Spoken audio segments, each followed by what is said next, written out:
நேயர்கள் அனைவருக்கும் வணக்கம். இது பிளஸ் அண்ட் மைனஸ் துலாக்கோல்.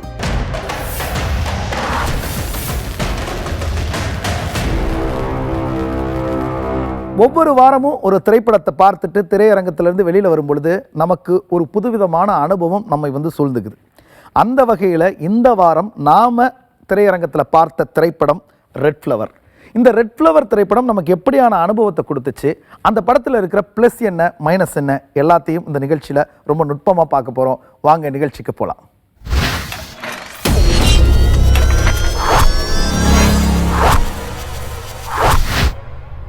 புதுமுக இயக்குனர் ஆண்ட்ரூ பாண்டியன் அவர்களுடைய இயக்கத்தில் நடிகர் விக்னேஷ் அவர்கள் கதாநாயகனாக நடித்து வெளிவந்திருக்கிற படம் இது.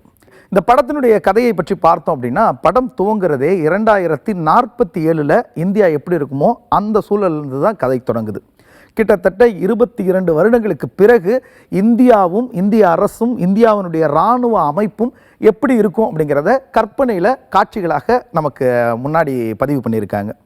இந்த படத்தினுடைய கதை இன்னும் எக்ஸாக்டாக சொல்லணும்னா, 2047 இந்தியாவிற்கு எதிராக ஒரு அமைப்பு உருவாகி நின்று இந்தியாவை வரியின் நிமித்தம் அடிமைப்படுத்தணும்னு நினைக்குது. அப்படி எதிரியாக நிற்கிற அந்த அமைப்பை எதிர்கொள்வதற்காக இந்திய இராணுவமும் இந்திய அரசும் சேர்ந்து ஒரு மிஷன் ஒன்று அமைக்கிறாங்க. அந்த மிஷனுடைய பேர் தான் ரெட் ஃப்ளவர். அந்த ரெட் ஃப்ளவர் மிஷன் எப்படி தன் எதிரிகளை அழித்து இந்தியாவிற்கு மீண்டும் ஒரு வெற்றியை வாங்கி கொடுக்குது அப்படிங்கிறது தான் இந்த படத்தினுடைய கதை. படத்தினுடைய முதல் ப்ளஸ் யார் அப்படின்னா, படத்தினுடைய இயக்குனர் திரு ஆண்ட்ரூ பாண்டியன் அவர்கள் தான். இவர் பேசிக்காக ஒரு விஎஃப்எக்ஸ் ஆர்டிஸ்ட் அப்படின்னு சொல்கிறாங்க. விஎஃப்எக்ஸில் பயங்கரமான நாலேஜ் உள்ள ஒரு டெக்னீஷியன் அப்படின்னு சொல்கிறாங்க. அது இந்த படத்தினுடைய காட்சிகளை பார்க்கும்போது நமக்கு ரொம்ப துல்லியமாக தெரியுது. ஒரு பெரிய அளவில் பட்ஜெட் இல்லைனாலும் தனக்கு கிடைத்த ஒரு நல்ல பட்ஜெட்டில் ரொம்ப குவாலிட்டியான ஒரு படத்தை கொடுப்பதற்காக முயற்சி செஞ்சுருக்கிறாரு. அந்த வகையில் அவர் இந்த படத்தினுடைய ப்ளஸ்ஸாக மாறி நிற்கிறார்.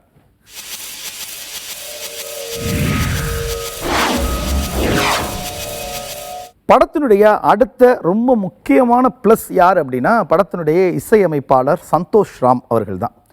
அவரும் இந்த படத்தில் ஒரு அறிமுக இசையமைப்பாளர் தான். ஆனால் பின்னணி இசையிலும் சரி பாடல்கள்லையும் சரி இவருடைய அந்த ஒர்க்கை பார்க்கும்போது ரொம்ப எக்ஸ்பீரியன்ஸ்டு ஒரு மியூசிக் டைரக்டர் எப்படி ஒரு வேலையை பார்த்துருப்பாரோ அப்படியான ஒரு நேர்த்தி இந்த படத்தில் நமக்கு தெரியுது.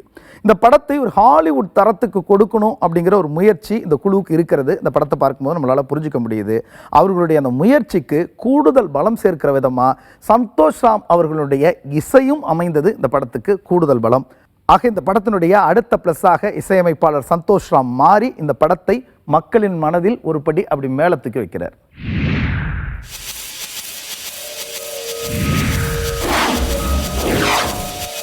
படத்தினுடைய அடுத்த ப்ளஸ் சினிமாட்டோகிராஃபர் தேவசூர்யா அவர்கள். இந்த படத்தினுடைய ட்ரெய்லரை பார்க்கும்போது என்னடா புதுசாக இருக்குது, எல்லா காட்சிகளும் ரொம்ப வித்தியாசமாக இருக்குது, ரொம்ப ஹாலிவுட் தரத்துக்கு ஒரு ட்ரெய்லரே கட் பண்ணியிருக்காங்களே, ஒருவேளை ட்ரெய்லரில் மட்டும்தான் இப்படி இருக்கும், மொத்த படத்தையும் இப்படி எடுத்துட முடியுமா என்ன அப்படிங்கிற கேள்வியோடும் சந்தேகத்தோடு தான் நம்ம திரையரங்கத்துக்குள்ளே போனோம்.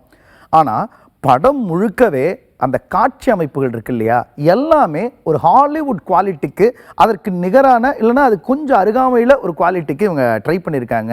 அதற்கு முழு முதல் காரணம் சினிமாட்டோகிராஃபர் தேவசூர்யா அப்படிங்கிறதுல மாற்று கருத்து இல்லை. தன்னுடைய வேலையை ரொம்ப சிறப்பாகவும் செம்மையாகவும் இந்த சினிமாட்டோகிராஃபர் பண்ணியிருக்கிறது படத்தை பார்க்கிற பொழுது நமக்கு ரொம்ப துல்லியமாக தெரியுது. அந்த வகையில் படத்தினுடைய சினிமாட்டோகிராஃபர் இந்த படத்தை மக்கள் மனசில் ஒரு படி மேலேற்றி வைக்கிறார்.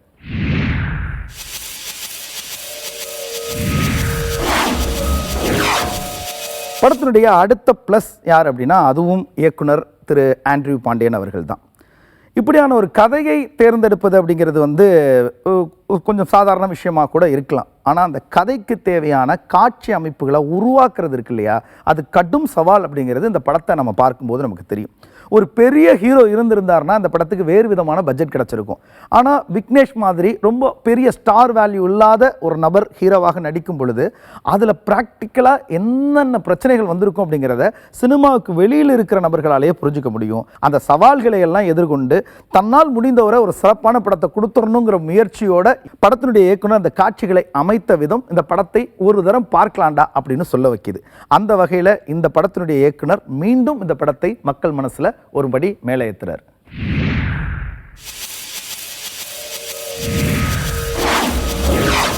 படத்தினுடைய அடுத்த ப்ளஸ் யார் அப்படின்னா, படத்தினுடைய ப்ரொடியூசர் திரு கே மாணிக்கம் அவர்கள் தான்.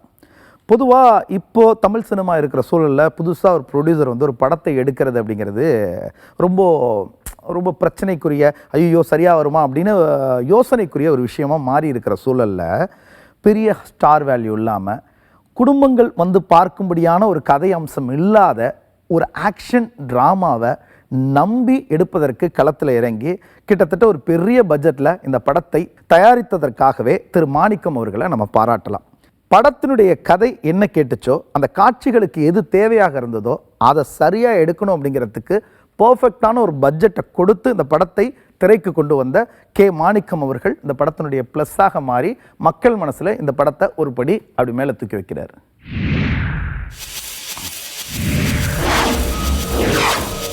ரெட் ஃப்ளவர் திரைப்படத்தில் இருக்கிற ப்ளஸ் என்ன அப்படிங்கிறத நம்ம டீட்டெயிலாகவே பார்த்தோம். இந்த படத்தை பார்க்கும்போது நமக்கு தெரிகிற ஒரு விஷயம் என்ன அப்படின்னா, இந்த படத்தினுடைய என்டையர் க்ரூவுமே ரொம்ப டெடிக்கேட்டடாக வேலை பார்த்துருக்காங்க. தங்களுடைய அபரிமிதமான உழைப்பை எல்லாரும் சேர்ந்து இந்த படத்துக்காக கொட்டியிருக்காங்க. அதை தாண்டி இந்த படத்திற்கு நிறைய செலவு செஞ்சுருக்காங்க அப்படிங்கிறது நமக்கு இந்த படத்தை பார்க்கும்போது புரிஞ்சிக்க முடியுது. ஆனாலும் இந்த திரைப்படம் மக்கள் மனசிலிருந்து சற்று விலகி இருப்பதற்கு சில காரணங்கள் இருக்குது. அந்த காரணங்கள் தான் இந்த படத்தினுடைய மைனஸ். அப்படி இந்த படத்தினுடைய மைனஸ்கள் என்னென்ன அப்படிங்கிறத இப்போ நாம் டீட்டெயிலாக பார்த்துட போகிறோம். படத்தினுடைய முதல் மைனஸ் யார் அப்படின்னா, படத்தினுடைய கதாநாயகன் திரு விக்னேஷ் அவர்கள் தான். ரொம்ப ஒரு பெரிய நீண்ட இடைவெளிக்கு பிறகு ஒரு பிரம்மாண்டமான திரைப்படத்தில் கதாநாயகனாக நடிப்பதற்கான வாய்ப்பு கிடைத்தால் அந்த வாய்ப்பை இவர் எவ்வளோ பர்ஃபெக்டாக பயன்படுத்தியிருக்கணும், அதற்கு எவ்வளோ மெனக்கிட்டு இருந்திருக்கணும், தன்னுடைய நடிப்பில் எப்படியான வித்தியாச முயற்சிகளை அவர் செஞ்சு மக்களை ரசிக்க வச்சுருந்துருக்கணும். அப்படியெல்லாம் எதுவுமே பண்ணாமல் பல ஆண்டுகளுக்கு முன்னாடி நாம் பார்த்த அதே விக்னேஷை திரும்பவும் ஒரு ஆக்ஷன் படத்தில் ப்ளேஸ் பண்ணால் எப்படி இருக்குமோ அப்படி தான் இருக்குது அவருடைய முகபாவனைகளும் அவருடைய நடிப்பும். படம் பார்க்கும் பொழுது அவ்வளோ பில்டப்புக்கு இடையில் இவர் அறிமுகமாகிறாரு. ஒவ்வொரு காட்சிகளுக்குள்ளேயும் அந்த ஹீரோவுக்குன்னு ஒரு வெயிட்டேஜ் இருக்கு இல்லையா, அந்த வெயிட்டேஜை தன்னுடைய தோள்களில் தாங்குவதற்கு எந்தவித முயற்சியுமே செய்யாமல் ஜஸ்ட் லைக் தட் விக்னேஷ் வந்துட்டு போகிறது இந்த படத்தினுடைய ஒரு மிகப்பெரிய மைனஸ். அந்த வகையில் தனக்கு கிடைத்த வாய்ப்பை, அதுவும் சரியான வாய்ப்பை சரியாக பயன்படுத்திக்காமல் போனதுனால விக்னேஷ் இந்த படத்தினுடைய மைனஸாக மாறி மக்கள் மனசுலேருந்து இந்த படத்தை ஒரு படி அப்படியே கீழே இறக்குறார். படத்தினுடைய அடுத்த மைனஸ் கதாநாயகி மனிஷா. பொதுவாக ஒரு படத்தினுடைய கதாநாயகிக்கு அந்த கதையின் போக்கில் ஏதாவது ஒரு பெரிய பிரச்சனை வந்ததுன்னா படம் பார்க்குற ரசிகர்களுக்கு அது ஒரு வருத்தத்தை கொடுக்கணும். இந்த படத்தில் மனிஷா கொடூரமான தாக்குதலுக்கெல்லாம் ஆளாகிறாங்க. ஆனால் பார்வையாளர்களாக இருக்கிற ரசிகர்களுக்கு அதை பற்றிய எந்த விதமான அக்கறையோ என்னவோ நடந்துட்டு போட்டோம் அப்படிங்கிற மனநிலையில் தான் ரசிகர்கள் இந்த படத்தை பார்க்குறாங்க. ரசிகர்களோட இவங்களுடைய முகம் கனெக்ட் ஆகலை அப்படிங்கிறது ஒரு பெரிய மைனஸாக இந்த படத்தை பார்க்கும்போது நமக்கு தோணுச்சு. இன்னும் பெட்டரான ஒரு ஹீரோயின், பெட்டரான பர்ஃபார்மன்ஸ் கொடுக்குற ஒரு ஹீரோயினை இந்த படத்துக்கு பிளேஸ் பண்ணியிருந்தா, காஸ்ட் பண்ணியிருந்தா படம் இன்னும் கொஞ்சம் கூடுதல் வேல்யூவான ஒரு படமாக மாறி இருப்பதற்கான வாய்ப்புகள் இருப்பதாக நமக்கு தோணுது.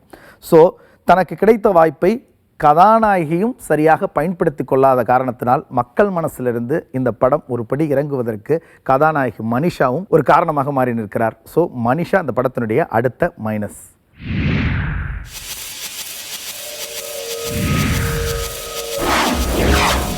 படத்தினுடைய அடுத்த மைனஸ் இயக்குனர் ஆண்ட்ரூ பாண்டியன் அவர்கள் தான். எதற்காக அப்படின்னா, படத்தினுடைய திரைக்கதையை எழுதிய விதத்தில் அவர் இந்த படத்தினுடைய மைனஸாக மாறி இருக்கிறார். படம் நடக்கிற காலகட்டமே 2047. அதை புரிஞ்சுக்கிறதுக்கே ஆடியன்ஸுக்கு கொஞ்சம் நேரம் ஆகும். எங்கே நடக்குது, எப்படி நடக்குது, 2047னா என்ன காலகட்டம், எப்படி அவங்க அங்கே போனாங்க அப்படின்ற சில குழப்பங்கள்லாம் இருக்கும் பொழுது அதை தாண்டி இன்னும் வேறு சில குழப்பங்களோடு அந்த திரைக்கதை நகர்றதுனால கதையில் பார்வையாளர்களால் ஒன்றவே முடியலை. கிட்டத்தட்ட செகண்ட் ஆஃப் ஆரம்பிக்கும் போது கூட இந்த படத்தினுடைய கதை என்ன, எதுக்காக இவங்க வராரு, யார் இவர், எதுக்காக இவங்க அப்படி பண்ணுறாங்க அப்படின்னு பெரும் குழப்பத்தோடு தான் ரசிகர்கள் படத்தை பார்க்க நேருது. படத்தினுடைய திரைக்கதையை மிக பலவீனமாக அமைத்த காரணத்தினால் படத்தினுடைய இயக்குனர் திரு ஆண்ட்ரூ பாண்டியன் இந்த படத்துக்கு அடுத்த மைனஸாக மாறி படத்தை மக்கள் மனசிலிருந்து ஒரு படி கீழே இறக்கிறார்.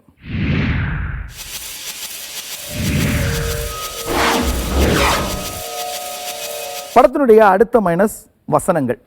படத்தின் பெரும்பான்மையான காட்சிகளில் வர்ற கேரக்டர்ஸ் எல்லாருமே இங்கிலீஷில் தான் பேசுகிறாங்க. அது சில இடங்களில் அவங்க தமிழில் பேசுகிறதுக்கு சாத்தியமே இருந்தாலும் அதை ரொம்ப பிளான் பண்ணி இங்கிலீஷ்லேயே பேசுகிற மாதிரி இயக்குனர் கதையினுடைய போக்கை வடிவமைச்சிருக்கிறார். அது கூட பிரச்சனை இல்லை. படத்தினுடைய டப்பிங் இருக்கு இல்லையா, அது படத்தில் நிறைய பேருக்கு அந்த லிப்சிங்க் இல்லவே இல்லை. அவங்க ஏதோ ஒரு டயலாக் கேட்குது, இவங்க ஏதோ வாயசிக்கிறாங்க. ஒருவேளை போஸ்ட் ப்ரொடக்ஷனில் அந்த காட்சிகளுக்கு வேறு வசனங்களை போட்டாங்களா, டப்பிங்கில் மாற்றினாங்களா அப்படிங்கிறது நமக்கு தெரியல. ஆனால் பல பேர் பேசுகிற போது அந்த டயலாக்கு ஏற்ற லிப்சிங்க் இல்லை. அது ஒரு முக்கியமான பிரச்சனை. அதுலேயும் ரொம்ப முக்கியமான பிரச்சனை, பல காட்சிகளில் நாயகன் விக்னேஷ் பேசுகிற வசனங்களே லிப்சிங்கில் இல்லை அப்படிங்கிறது தான் இந்த படத்தினுடைய முக்கியமான மைனஸ். ஆக டப்பிங்கையும் படத்தினுடைய வசனங்களையும் சரியாக நேர்த்தியாக பிளான் பண்ணாதது இந்த படத்தினுடைய ஒரு மைனஸாக மாறி படத்தை மக்கள் மனசிலிருந்து ஒரு படி கீழே இறக்கியிருக்கு.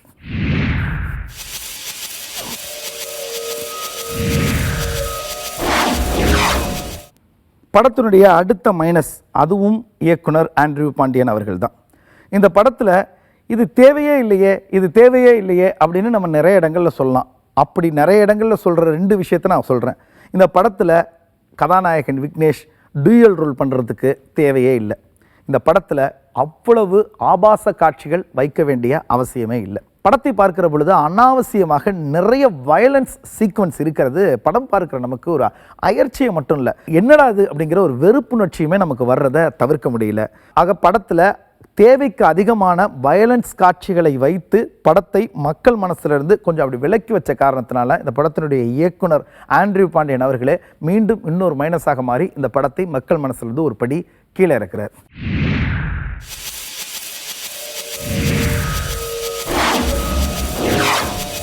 ரெட் ஃப்ளவர் திரைப்படத்தில் இருக்கிற ப்ளஸ் என்ன மைனஸ் என்ன அப்படிங்கிறத தனித்தனியாக நம்ம பிரித்து பார்த்தோம். இந்த படத்தை பொறுத்த வரைக்கும் இன்னும் நுட்பமாக அனலைஸ் பண்ணோம் அப்படின்னா இந்த படத்தில் இருக்கிற சில விஷயங்கள் பாசிட்டிவாக நமக்கு தோணுது. ஆனால் அதே நேரத்தில் எதிர்முனையிலேருந்து பார்த்தா பாசிட்டிவாக தெரிகிற அந்த விஷயமே என்னடா இது பெரிய மைனஸாக இருக்கே அப்படின்னு நம்மளுக்கு யோசிக்க வைக்கிது.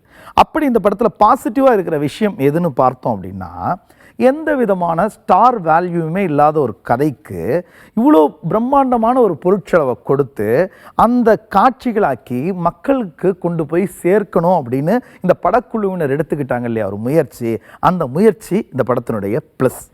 ஆனால் அப்படி எடுத்துக்கிட்ட முயற்சிக்காக அந்த படம் சொல்ல வந்த கதை இருக்குது பார்த்தீங்களா, அந்த கதையில் இன்னும் கூடுதல் கவனம் செலுத்தாமல் ஒரு பிரம்மாண்டம் மட்டும் இருந்தால் போதும், ஆக்ஷன் சீக்வன்ஸ் மட்டும் இருந்தால் போதும், மக்கள் ரசிச்சிருவாங்க, கதை அப்படிங்கிறது பெரிய அவசியம் இல்லை அப்படிங்கிற ஒரு எண்ணத்தோட இந்த படத்தினுடைய கதையை வடிவமைச்சு மக்களுடைய மனசுக்கு பிடிக்காத, மக்களுடைய மனசுக்கு கொஞ்சம் தள்ளி இருக்கிற ஒரு கதையை சொன்ன விதத்தில் இந்த படம் மைனஸ்.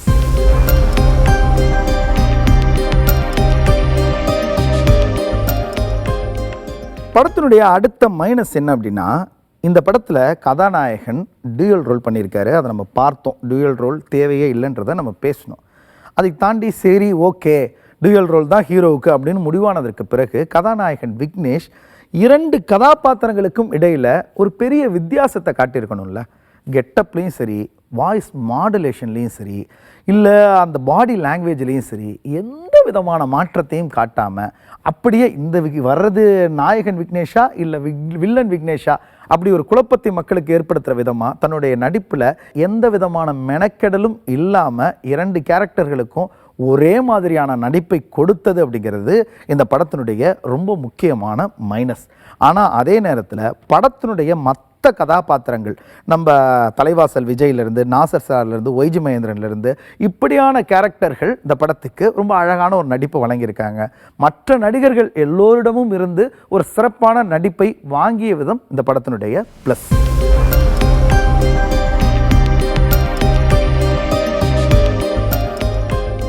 இந்த படம் 2047 இந்தியா எப்படி இருக்க போகிறது, இந்தியாவுடைய அரசாங்கம் எப்படி இருக்க போகுது, இந்தியாவுடைய இராணுவ பலம் எவ்வளவு சிறப்பாக இருக்க போகுது அப்படிங்கிறதெல்லாம் ரொம்ப நுட்பமாக துல்லியமாக பேசியிருக்கு.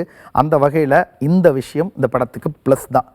ஆனால் 2047 அந்த காலகட்டத்தில் தான் இந்த கதை நடக்குது அப்படிங்கிறத தீர்மானித்ததற்கு பிறகு இந்திய அரசு மட்டும் இல்லாமல், இந்திய இராணுவம் மட்டும் இல்லாமல், இந்தியாவினுடைய மற்ற கலாச்சார மாற்றங்கள்லாம் என்ன நடந்திருக்கு, மனிதர்களுடைய வாழ்வியல் மாற்றங்கள் எப்படியான மாற்றங்களை எல்லாம் மனிதர்கள் உள்வாங்கி இருக்கிறாங்க 2047 அப்படிங்கிற டீட்டெயிலெலாம் பண்ணியிருந்தால் இந்த படம் இன்னும் சிறப்பான ஒரு படமாக வந்திருப்பதற்கான வாய்ப்பு இருக்குது.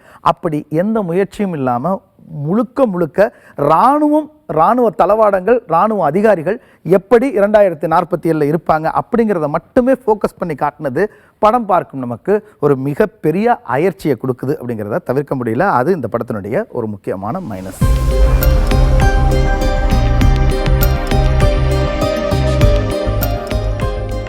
படம் ஒரு ஆக்ஷன் படம். போர்க்கள காட்சிகள் தான் இந்த படத்தினுடைய பிரதானமான காட்சிகளாகவே அமைக்கப்பட்டிருக்கு. ஒரு ஹீரோ ஒட்டுமொத்த ஒரு இராணுவத்தையே எதிர்த்து நிற்கிற தனியாளாக அப்படி பிரம்மாண்டமாக அவர் அறிமுகப்படுத்துகிறாங்க.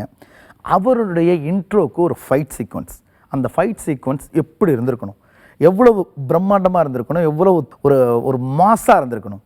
அப்படி எதுவுமே இல்லாமல் ரொம்ப சாதாரண ஒரு ஸ்பேனரை வச்சு ஒரு பெரும் கூட்டத்தை கதாநாயகன் அடிப்பதை போல் இந்த ஆக்ஷன்ஸ் சீக்வன்ஸ் பிளான் பண்ணியிருக்காங்க. அதை படத்தை பார்க்கும் பொழுது முரட்டுத்தனமான வில்லன்களை கதாநாயகன் ஒரு காட்சியில் அடிக்கிறாரு. அப்போ அடிக்கும்போது அவர் கையில் ஒரு சின்ன ஸ்பேனரை வச்சு அடிக்கிறார். கையில் சின்ன ஸ்பேனரோட கதாநாயகன் எதிரில் முரட்டுத்தனமான வில்லன் கூட்டம். அந்த சண்டை காட்சி எவ்வளோ பரபரப்பாக நெருப்பு தெரிக்கிற மாதிரி இருந்திருக்கணும். ஆனால் ரொம்ப சாதாரணமாக எந்த விதமான அதிர்வையுமே நம்ம மனசுக்குள்ளே ஏற்படுத்தாத வகையில் அந்த காட்சியை, அந்த சண்டை காட்சியை அமைத்தது இந்த படத்தினுடைய மிகப்பெரிய மைனஸ். சுருக்கமாக சொல்லணும்னா இந்த படத்தினுடைய ஆக்ஷன் சீக்வன்ஸ் அத்தனையுமே மைனஸ். அதை தாண்டி இந்த ஆக்ஷன் சீக்வன்ஸை கடந்து இந்த படத்திற்காக மெனக்கெட்ட நிறைய ஆர்டிஸ்ட் இந்த படத்திலே இருக்காங்க. இந்த படத்தினுடைய கதைக்காகவும், இந்த படத்தினுடைய காட்சிக்காகவும், இந்த படத்தினுடைய எஃபெக்ட்ஸுக்காகவும் பல பேர் முயற்சி செஞ்சுருக்கிறாங்க. எல்லாருமே கிட்டத்தட்ட புதுமுகங்கள் நிறைய பேர் சேர்ந்து ஒரு பிரம்மாண்டமான ஹாலிவுட் தரத்தில் தமிழில் ஒரு படம் செய்யணும் அப்படின்னு நினச்சி இந்த படத்தை உருவாக்கியிருக்காங்க.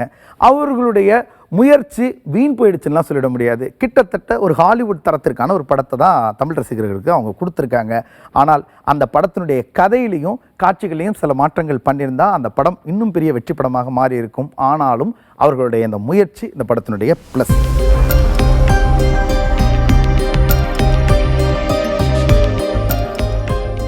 ரெட் ஃப்ளவர் திரைப்படத்தில் இருக்கிற ப்ளஸ் என்ன மைனஸ் என்ன அப்படிங்கிறத பார்த்தோம். ப்ளஸ் மைனஸ் அப்படிங்கிறதெல்லாம் தாண்டி இந்த படத்திற்காக இந்த படத்தினுடைய குழுவினர் எடுத்துக்கொண்ட முயற்சிங்கிறது ரொம்ப அற்புதமானது, பாராட்டுதலுக்குரியது. முயற்சிகள் இருந்தாலும் இந்த படம் மக்கள் மனசில் எப்படியான ரீச் இருக்குது அப்படிங்கிறது பொறுத்து இந்த படத்திற்காக நாம் கொடுக்குற ஸ்டார் வேல்யூ என்ன அப்படிங்கிறத இப்போ பார்த்தோம்.